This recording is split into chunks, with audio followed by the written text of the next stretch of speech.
안녕하세요. 숨편한 채널 호흡기 박사 황준호 원장입니다. 저번 시간에는 폐소유증 환자분들은 초기 대응이 매우 중요하다는 말씀을 드렸죠. 폐소유증은 초기에는 증상이 별로 없을 수 있기 때문에 그냥 지켜만 보는 경우가 있는데, 이 질환은 진행을 하고 나면 진행 흐름에 가속도가 붙고 악화되고 나면 호흡곤란과 체중 감소도 가팔라지기 때문에 초기에 적극적인 점액 확보와 혈액순환으로 간질 조직이 사막화되는 과정을 막아야 된다고 설명을 드렸습니다.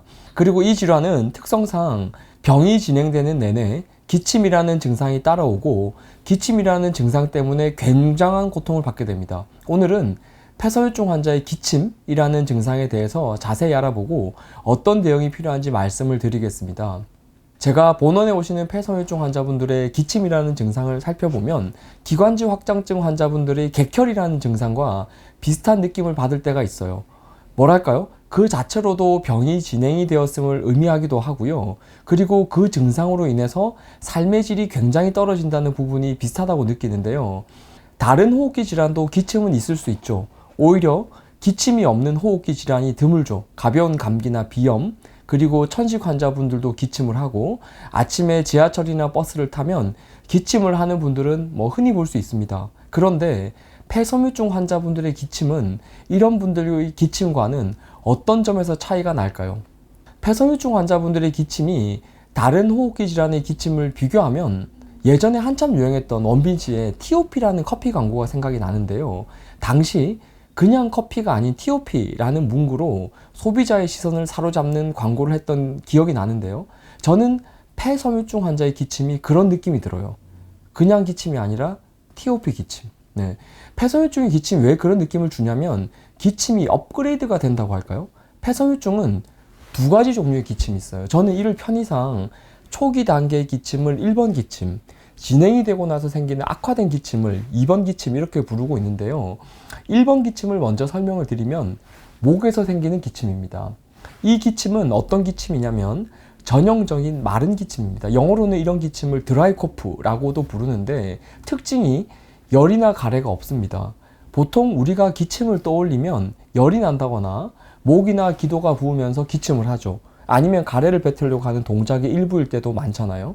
기침을 통해 가래를 뱉고 나서 가래가 제거되고 나면 더 이상 기침을 하지 않는 경우가 보통의 경우죠. 그런데 마른 기침은 이런 형태랑은 조금 다릅니다. 열이 나지도 않고 누런 가래가 나오지도 않아요. 목에 이물감은 있고 뭔가 달라붙은 것 같은데 억지로 뱉어보면 노란 가래가 아니라 희고 투명한 약간 점액질 가래가 끈끈한 형태가 나오는데 누런 가래는 아니에요. 제가 일전에 후비루 진단도 받고 역류성 진단도 받고 약을 먹어봤는데도 낫지 않더라 라고 표현했던 전형적인 그런 마른 기침의 형태입니다. 제가 폐섬유증을 폐의 점액이 말라가는 것이 이 질환의 시작이라는 말씀을 드렸잖아요. 이런 부분을 인지하고 나면 왜 폐섬유증 환자가 이런 마른 기침이 생기는지 이해가 될 겁니다. 마른 기침은 말 그대로 드라이, 즉 건조해서 생기는 기침이라는 뜻인데, 원래 호흡기는 그 항상성이 이런 수증기 상태이거든요. 따뜻하고 촉촉한 상태를 목표로 하고 있는데, 폐소유증 환자분들은 점액이 부족해지기 시작하니까 끈적해진 상태로 바뀐 점액이 가래가 아님에도 불구하고 가래가 낀 것처럼 느껴지고, 충분한 점액층에 덮여 있어야 될 기관지 안의 섬모는 점액 바깥쪽으로 노출이 되면서 간질간질한 느낌이 생기거든요. 그렇기 때문에 이런 마른 기침은 가래를 뱉는다고 진정되는 것이 아니라 기침을 몇 번 하다가 잠깐 멈췄다가 좀 있으면 다시 또 생깁니다. 그래서 이런 마른 기침이 반복이 되면 일상생활에 상당히 지장을 받습니다. 코로나 시절에는 지하철을 탄다거나 하면 저 사람 코로나 아닌가? 라는 불편한 시선을 견뎌야 했고요. 교회를 다니시는 폐소유증 환자분들은 목사님이 말하실 때 교회 맨 뒷자리에 나가 앉아 있게 됩니다. 왜냐하면 기침이 나오면 방해가 되니까요. 그 즉시 자리를 피할 수 있게 맨 뒤에 앉아 계시는 거죠. 그러면 이런 1단계 기침, 마른 기침을 어떻게 관리를 해야 되느냐? 대학병원에서는 일반적으로 이런 기침을 하는 폐소유증 환자들에게는 진해거담제를 줍니다. 호흡기 질환 환자라면 많이 들어봤을 이름들인데요. 엘도스캅셀, 뮤코팩트, 시네추라 모두 이런 약들인데요. 그런데 이런 약을 처방을 받고 만약에 그 기침이 진정이 된다면 다행이죠. 근데 문제는 이런 약이 안 듣는 분들도 많아요. 왜 그러냐면 처방이 잘못된 것이 아니라 병의 기세가 맹렬해서 그렇습니다. 폐섬유증 환자분들 중에서 정말 조심해야 될 경우가 바로 이런 분들인데요. 제가 폐섬유증에 기침을 두고 환자분들을 힘들게 하는 동시에 병의 진행을 알려주는 신호라고도 했잖아요. 만약에 어떤 폐섬유증 환자가 진해거담제로 기침이 진정이 된다면 그 정도의 약으로도 폐가 적셔졌다는 뜻이에요. 즉, 그 정도로 약이 이렇게 이제 물이 들어오니까 가뭄이 이제 해결이 됐다는 뜻인 거죠. 그런데 만약에 그런 진해거담제를 드셔더라도 기침이 잡히지 않는다면 이게 어떤 상황을 의미할까요? 맞습니다. 이런 경우는 폐섬유증 환자분들이 속에 이제 열이 나면서 점액이 말라 들어가는 속도가 불이 붙은 상황인데 병원에서 더해주는 진해거담제로는 이 땅이, 이 점막이 적셔지지 않는다는 뜻인 거죠.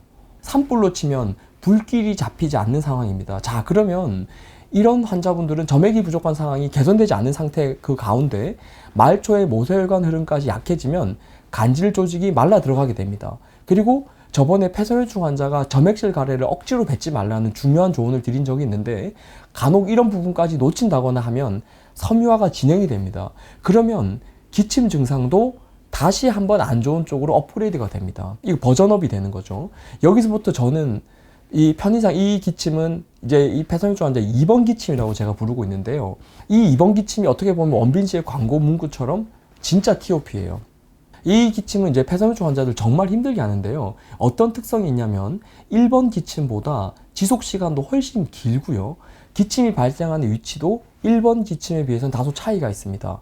제가 목이 간질간질한 마른 기침이라고 표현했던 1번 기침은 발생하는 포인트가 이 목울대 근처입니다. 제가 손으로 잡으면 여기 근처인데요.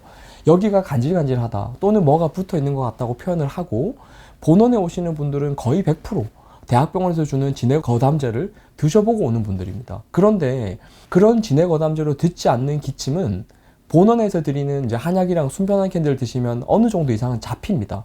특히 본원에서 제작한 이제 순편한 캔디를 드시면 대부분의 환자분들이 좋아하시는데요. 왜냐하면 드셔보면 시원해지거든요. 가뭄의 담비라는 표현처럼 목에 수분이 확 생기거든요.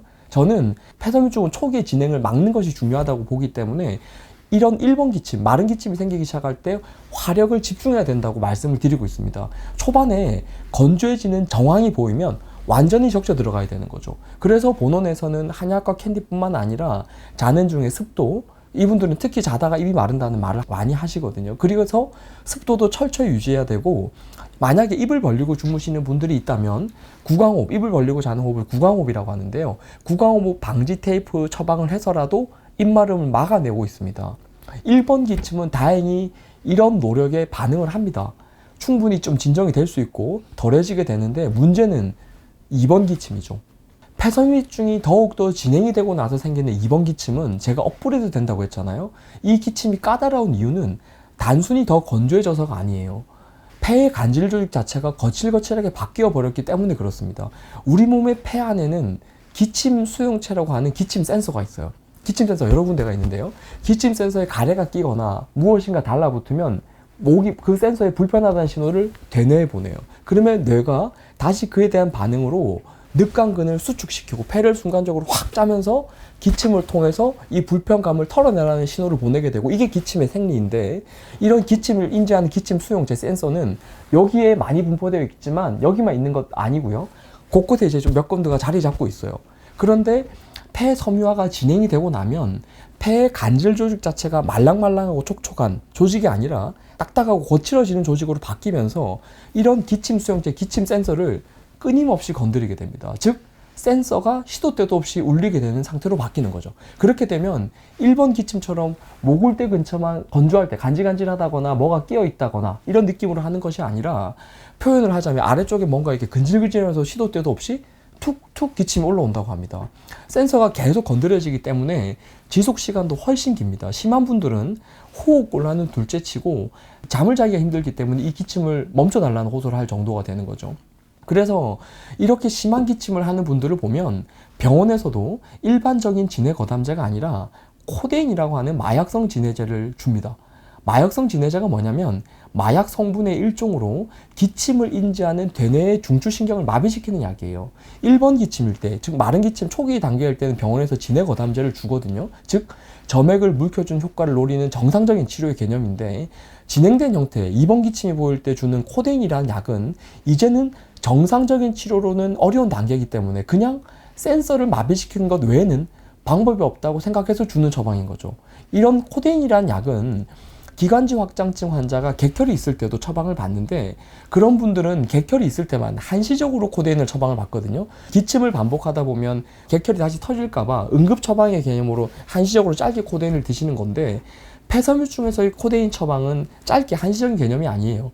기침이 계속되면서 일상생활을 못할 정도가 되니까 지속적인 처방이 이루어지는 경우도 있는데, 문제는 시간이 지나고 나면 그 마비시키는 약발도 가장 강한 약임에도 불구하고 조금씩 떨어지기 시작하는 것이죠. 그래서 본원에 오시는 분들 중에서 이렇게 코데인을 처방받아 오시는 분들을 보면 초기 단계의 환자는 거의 없고요. 상당한 호흡곤란과 경우에 따라서는 체중 감소를 동반하는 경우가 많고요. 그래서 환자분들이 가지고 오시는 처방전만 봐도 거기 만약에 코데인이 포함되어 있다면 이 환자가 기침 중에서는 어떤 기침을 하는지, 그리고 폐섬유증의 진행 정도는 어느 정도인지를 사실 짐작이 가능한 부분이 있습니다. 그래서 이런 기침에 2번 기침이 생기는 경우에는 사실은 더욱더 적극적인 필요가 필요한데요. 왜냐하면 기침은 기침 자체가 에너지를 소모하고 진을 더 빠지게 하거든요. 기침을 수십 번씩 하고 나면 10분, 20분 넘게 이렇게 하고 나면 기진맥진한다는 표현을 하는데, 2번 기침을 하는 환자분들도 본원의 한약과 순편한 캔디를 드시고 나면 기침을 처음 하는 레벨보다는 덜 하게 됩니다. 대신 1번 기침처럼 완전히 제어되지는 않기 때문에 주의를 조금 더 기울여줘야 합니다. 특히 식사의 경우에는 밥맛이 없더라도 에너지 소모에 대한 대응으로 고칼로리 음식을 잘 드셔야 하는데요. 이런 단계에서 오시는 분들은 코데인뿐만 아니라 피레스파라는 약을 같이 처방받는 경우가 많은데, 피레스파라는 약은 소화불량, 식욕부진을 흔히 야기하기 때문에 체중이 빠지는 경우도 더 많습니다. 만약 그리고 자는 중에 입이 마르거나 목이 바짝 마른다면 이런 분들은 습도 또한 정상적인 습도인 50에서 60%의 습도보다 더 높이는 것도 적극적으로 고려해 봐야 합니다. 자, 오늘은 폐섬유증 환자의 기침에 대해서 집중적으로 살펴봤는데요. 아무쪼록 폐섬유증 환자분들이 2번 기침의 단계까지 진행하지 않고 1번 기침의 단계에서 잘 관리가 되었으면 하는 바람입니다. 오늘 영상 많은 도움 받으셨기를 바랍니다.